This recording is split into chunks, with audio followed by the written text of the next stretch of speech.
Arqueomanía. Bienvenido a Arqueomanía. Hoy vamos a conocer el fantástico yacimiento de la Cova del Bolomor, una auténtica cápsula del tiempo que ha aprisionado 300.000 años de la historia de los primeros homínidos de la península. Vamos a descubrir cómo vivieron y cómo se desarrollaron.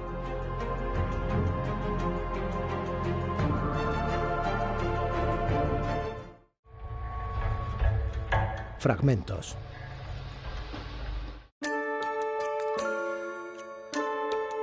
La arqueología de las Islas Canarias presenta a día de hoy profundas cuestiones sin resolver, empezando por la cronología de la llegada de los primeros pobladores. Quizás sea esa la cuestión fundamental, ya que, entendiendo uno u otro momento como primera ocupación, las explicaciones basculan en uno u otro sentido. Hay un yacimiento, el cenobio Valerón, que tiene dos interpretaciones radicalmente diferentes. Mientras para unos es un almacén de cereal, para otros es una necrópolis. Es curioso que fuera un granero, sobre todo teniendo en cuenta la mínima producción cerealística que existía en las islas en su conjunto, primero. Segundo, es una zona de cuevas artificiales donde en el mismo momento del hallazgo encontraron dentro de esas cuevas huesos que han sido abandonados por la investigación, nadie sabe muy bien por qué. Eso es una gran necrópolis de cuevas artificiales que tienen muchísimo que ver con las necrópolis del norte de África y que son una expresión normal de tradición fenopúnica, que incorporan perfectamente los bereber y que ciertamente se produce también en el norte de Gran Canaria, que es probablemente uno de los sitios más ricos de todas las islas. Todos estos valles volcánicos son muy escarpados. En uno de los barrancos, en el de Silva, los pobladores prehispánicos construyeron una estructura compleja que en un principio fue tomada como un lugar de retiro religioso. De ahí que lo nombraran como cenobio Valerón. El espacio tiene reminiscencias norteafricanas, lo que daría continuidad a su interpretación como lugar de almacenaje de alimentos. Se trata, como hemos podido comprobar, como se puede observar, de un granero prehispánico donde los antiguos canarios guardaban el grano, fundamentalmente la cebada, trigo y otro tipo de objetos. La cronología del yacimiento la tenemos por ahora enmarcada entre el siglo XI y XV. En los momentos finales pues coincide con la conquista de la isla, pero la fecha de carbono 14 más antigua sobre un grano de cebada nos ha dado siglo XI en concreto. No descartamos que podamos encontrar fechas más antiguas, pero por ahora siglo XI, XV. Las evidencias que tenemos del grano que se almacenaba es fundamentalmente lo que nos ha salido es cebada. También las crónicas en los momentos de la conquista hablan que era el cereal más consumido, pero también aparece trigo y sobre todo en el cenobio lo que nos ha salido también por miles, semillas de higos. La cultura material de la isla de Gran Canaria tenemos que tener en cuenta que es una isla que estaba aislada, los antiguos canarios no navegaban, entonces se adaptaban a los materiales y a las materias primas que tenían, pero los objetos y herramientas obtenidos de la isla son de gran calidad, sobre todo la cerámica de la isla de Gran Canaria es de una calidad magnífica, es hecha a mano, no conocían el torno. Y es sobre todo en donde nos podemos dar cuenta del nivel de desarrollo que tenía. Después con otros elementos como pueden ser las pieles, que tenemos muchas en el Museo Canario, que servían para, sobre todo, la que nos han llegado para envolver a los cadáveres, pues las costuras que vemos ahí de una finura, es realmente magnífico ver cómo cosían las diferentes pieles de una manera que prácticamente no se percibían los puntos de la aguja, y nos está dando pues idea de la complejidad de esta sociedad. Estamos en un panal en el que las celdas guardan valiosas informaciones.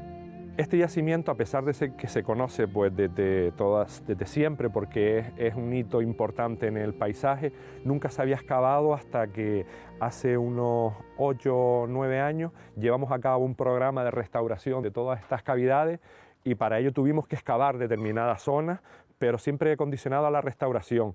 En este trabajo hemos identificado zonas que todavía tienen unos rellenos arqueológicos importantes y la idea es poco a poco pues ir excavando para tratar de ir ajustando las teorías o las hipótesis de la creación, de la formación, de cómo funcionó este granero.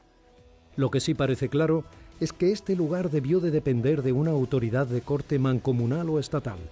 Si se custodiaba el grano como un bien común, o si cada clan o familia tenía asignada una de estas oquedades, son cuestiones que están todavía por determinar.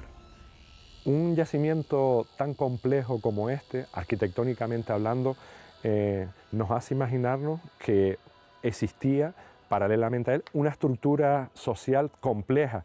Este yacimiento está claro que no lo abrió una persona ni dos, sino que aquí había gente que organizaba este espacio, que decía qué silos se tenían que abrir primero, qué silos se abrían después, cómo se accedía a estos silos. Entonces, pues este tipo de yacimiento es el que nos habla de esta estructura social compleja en Gran Canaria, relacionada sobre todo con lo que es la agricultura, a diferencia del resto de islas de archipiélago donde predomina lo ganadero y se asocia a otro tipo de estructuras menos complejas que las existentes en la isla de Gran Canaria. La prehistoria de Gran Canaria es genuina y todavía ofrece enormes posibilidades de estudio. Palabra de arqueólogo. El áureo era una moneda de oro acuñada en la antigua Roma. Equivalía a 25 denarios de plata. Su peso era aproximadamente de 8 gramos. Se produjo entre los siglos I y IV de nuestra era. En el Museo Arqueológico Nacional se conserva una emisión del emperador Adriano. Cuadernos de campo.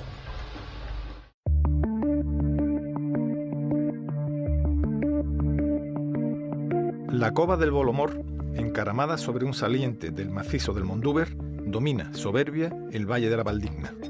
A su frente, hoy se divisa Tabernes de Valdigna, al sur de la provincia de Valencia y muy cercana a la costa. Desde ese mirador privilegiado, en el que se sentían protegidos y resguardados, los humanos preneandertales observaron su rico cazadero durante cientos de miles de años. Allí instalaron, ocasionalmente, su campamento nómada, presidido por una gran hoguera. Hace más de 300.000 años ya dominaban el fuego y sobre él asaron fauna de todo tipo para comer. Los restos de los hogares, de los útiles de piedra y de los huesos de los animales devorados, acumulados durante el increíble periodo de 300.000 años, configuran hoy en día uno de los yacimientos paleoantropológicos más importantes de toda Europa.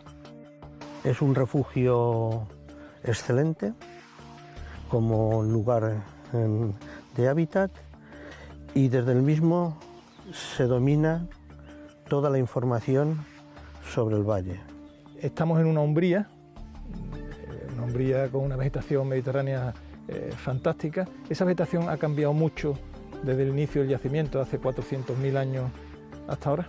Los cambios climáticos han sido muchos, el cuaternario medio de momentos fríos y momentos cálidos, momentos en que el mar estaba casi bajo de la cavidad y momentos en que el mar estaba a muchos kilómetros. La vegetación ha cambiado, como cambia la fauna, en función de los aspectos paleoambientales, del clima y del ambiente.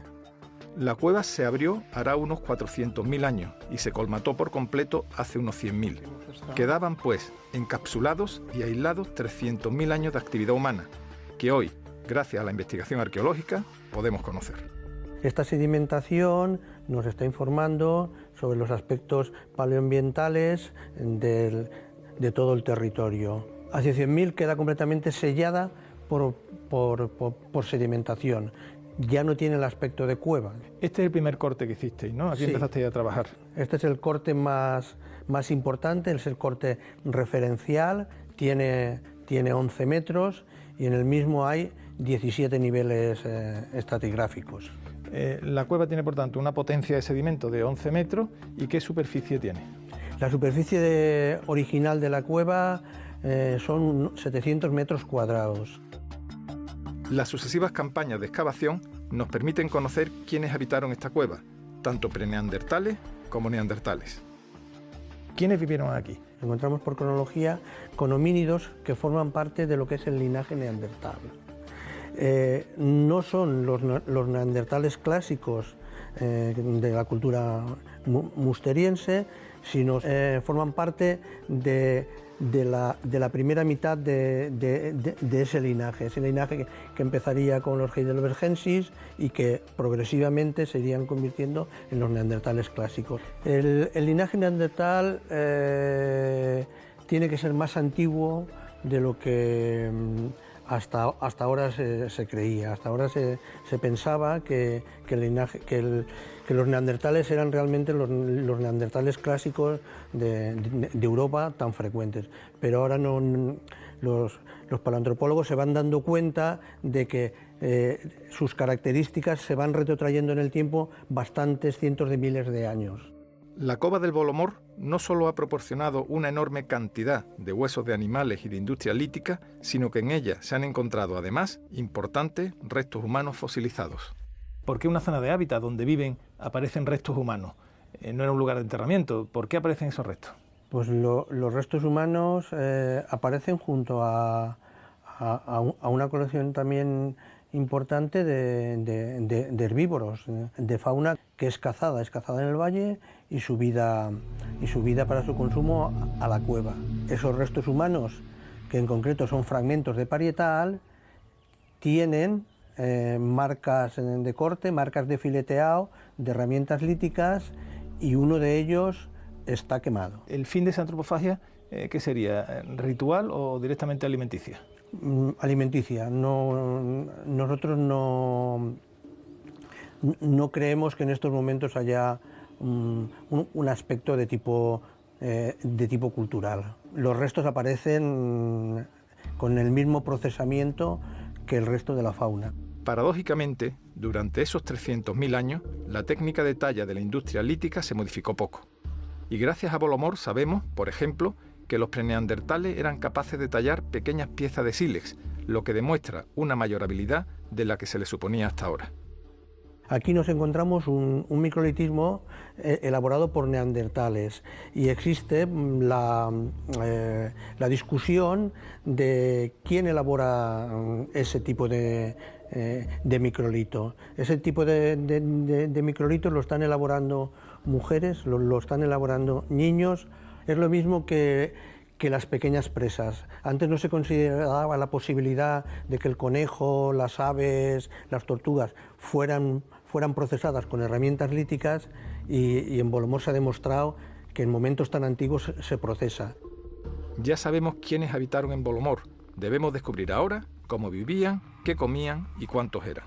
Nosotros consideramos que estos grupos pues, probablemente estarían formados por unas 40-50 personas. Una ocupación del campamento por estos grupos humanos no duraría más de una semana. Realmente las evidencias hoy por hoy más fiables de origen y control del fuego las tenemos constatadas en Europa y en Próximo Oriente, en torno a 400-300.000 años. Bueno, en Bolomor tenemos... Claro, en este rango de yacimientos, que son pocos, se encuentra Bolomor. Todo el aporte óseo de Bolomor es antrópico. ¿Cómo lo sabemos? Pues porque la mayor parte de ellos tienen marcas de corte, de ese fileteado, y luego los huesos largos, que es los que aportan al yacimiento, ellos aportan sobre todo huesos largos y los cráneos.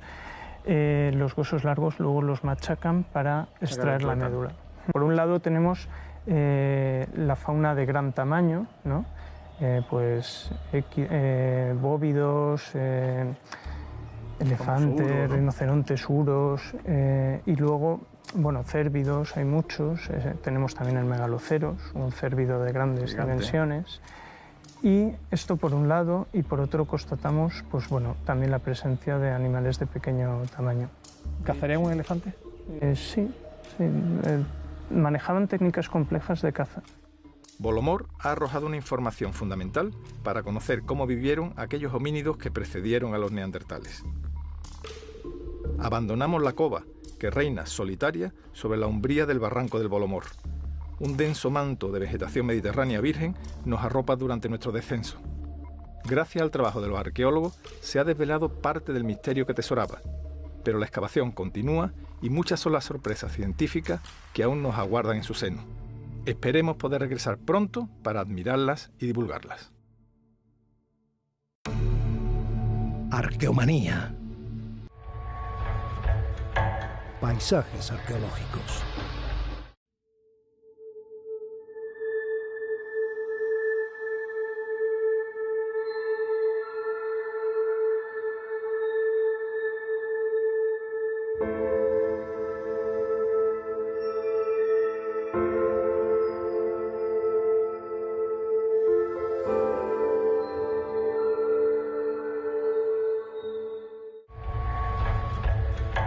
Historias de la arqueología.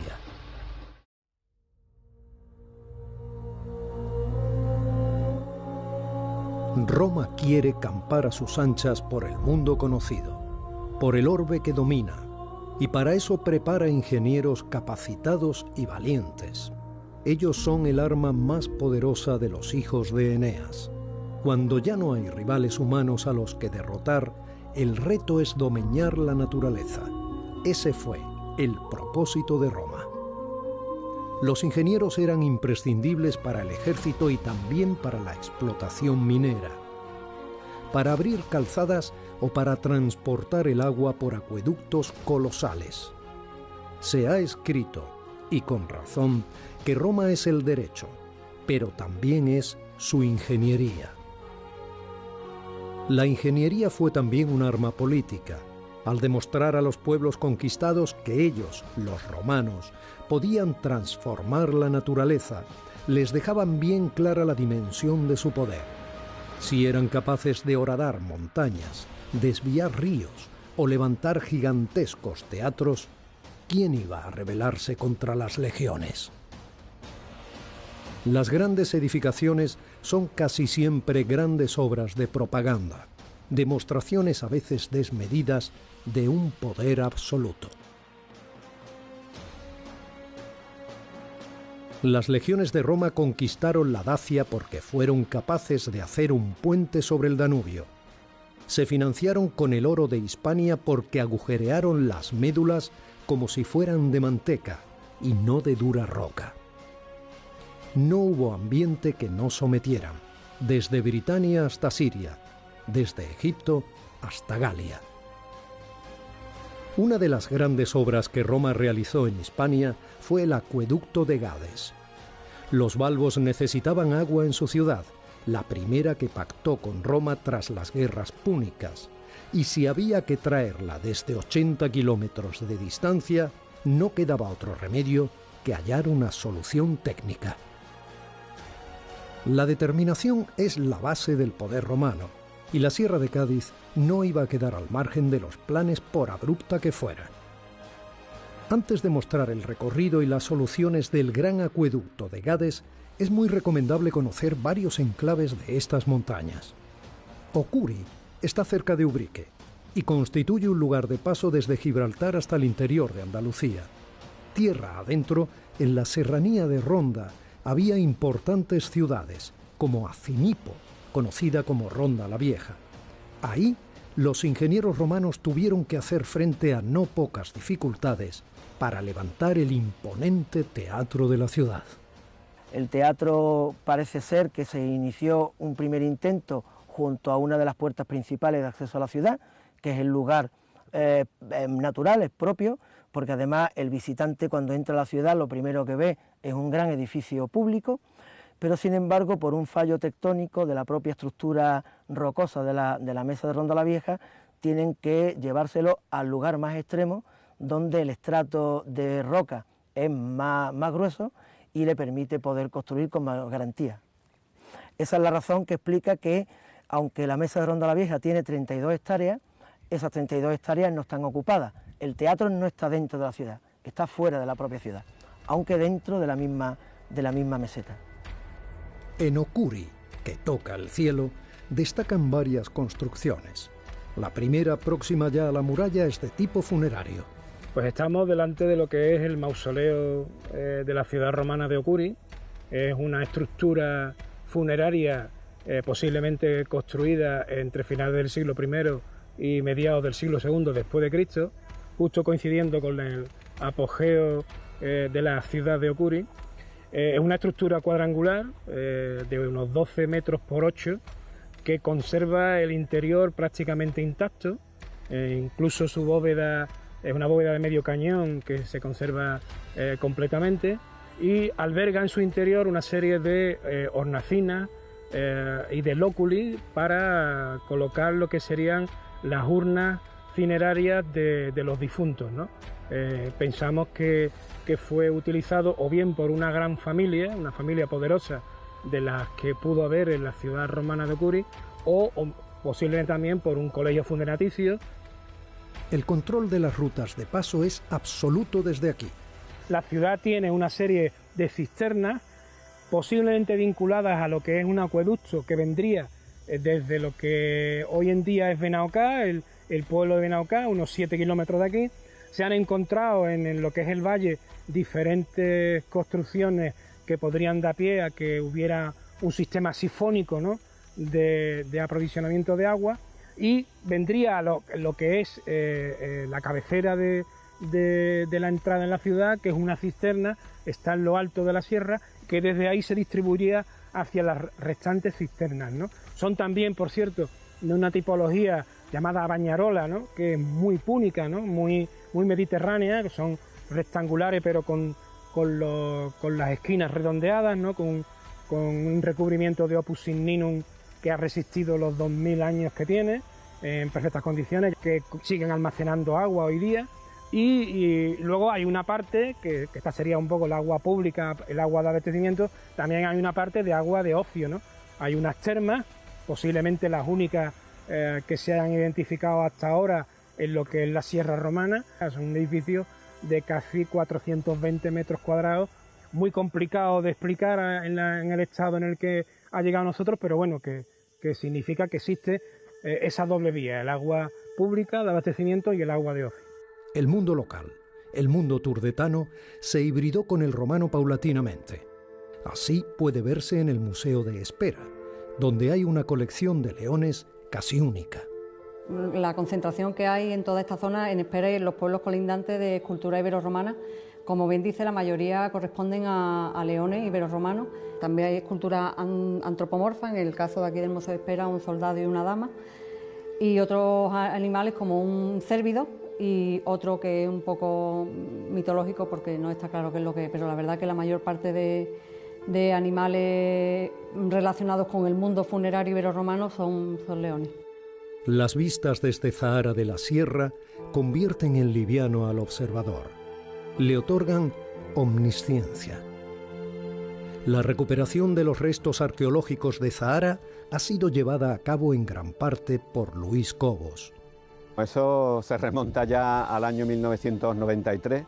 Hubo un proyecto de recuperación de algunos yacimientos de la Sierra de Cádiz, y el proyecto era conocer un poco más de una torre que aparentemente parecía islámica, y estuvimos 2 meses interviniendo, y la sorpresa fue que la torre no era islámica, sino era el ábside de la antigua iglesia de la población, de la antigua iglesia Santa María de la Mesa, incluso que hubo restos más antiguos, ¿no?, que los islámicos y que los cristianos. Podemos decir que lo más antiguo que hemos encontrado en las excavaciones arqueológicas es de época ibérica, de época turdetana. Registramos una cisterna donde en su interior aparecieron varias ánforas turdetanas del siglo III al siglo I a.C., con una ánfora romana también. En cualquier tipo de asentamiento, y todos los que estamos viendo en la sierra, el problema del agua es el primer problema que tiene que salvar la población, ¿no? Entonces se construye una serie de cisternas, que algunas de ellas están embutidas en este centro de interpretación, iglesia y mezquita, pero que a lo largo de toda la villa medieval lo vamos encontrando. Incluso hemos encontrado parte de la canalización romana, y conocemos un manantial en la Loma del Calvario, detrás de donde nos encontramos, de esta peña fortificada, que seguramente traería agua a este tipo de cisterna. El fenómeno se repite en Sierra Aznar. En este collado los ingenieros romanos tuvieron mucho trabajo, una labor nada desdeñable relacionada con el agua. La única mención que tenemos de Sierra Aznar es en la fuente clásica Ptolomeo, que la nombra como ciudad con el nombre de Calduba. La cronología ahora mismo está principalmente basada en los indicios de vestigios materiales que existen en superficie, principalmente cerámicos. Y ahí nos da una horquilla cronológica que pueden ir desde el siglo II primero hasta indicios también del siglo V y VI después de Cristo. Y está dominando principalmente todo lo que es el valle fluvial del río Majaceite, que es una de las redes fluviales más importantes también en época romana, como afluente de la el principal río que es el Guadalete, ¿no? Ambos, como vías fluviales, seguramente están articulando todo lo que es el territorio de este espacio. Sierra Aznar es un ejemplo singular dentro de lo que es todo el territorio este de la sierra, ¿no? No se conoce otro yacimiento con este tipo de estructura, con estas dimensiones.